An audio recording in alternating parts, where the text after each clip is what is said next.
Here's one of my students that had to use jiu-jitsu in real life. So my friend here, Scott, he was a blue belt. This happened years ago. I'm gonna let him tell the story, but basically it starts, he's in front of his house playing with his young son, and then a stranger, kind of a violent stranger, comes down the street. And then tell us what happened, Scott. So I was playing catch with my son, and I had my back to him, to the person, and they started walking towards us, and he had a baseball bat in his hand. And how old is your son at this time, you think? He's 6. 6. Yeah. Wow. Yeah. And he said, "Dad, there's somebody coming towards us with a baseball bat." And is he walking down the middle of the street? Yep, it's a dead-end street, so very small, but I was on one end. Apparently he had been starting in with a neighbor on the opposite end, and I wasn't really paying attention because I was down on the other end, and you know, it's in the city, so. But he came towards us and he made a comment about my son, that he liked little kids, which kind of like, oh my God, yeah. And I just told my son to get in the house, and then he immediately started being aggressive, like, "Are you a tough guy?" And I'm like, "No, I had my hands up." And and then he lunged at me with a bat and clipped my arm. I had a pretty decent bruise.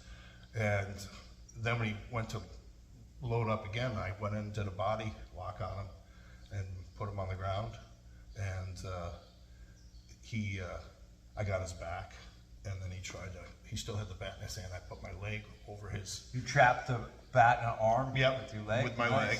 Awesome. And then, so I had his leg, and I had a rear naked, and I was very calm, and I asked him to, you know, "What's going on? Knock it off." And he was, "F you, I'm gonna kill you." Wow. I was like, "Dude, calm down." The neighbors were on, so I told the neighbors they had already called the police. And then he was trying to get out. He kept saying he was gonna kill me. And then I just put him out for. You put him asleep with a rear naked choke strangle. Yeah. Yep, just basically with one arm. One arm. Yeah. You just closed both sides of his neck, put him out. Yep. And then I lifted his feet right away. And he came to, and I said, "He went that way."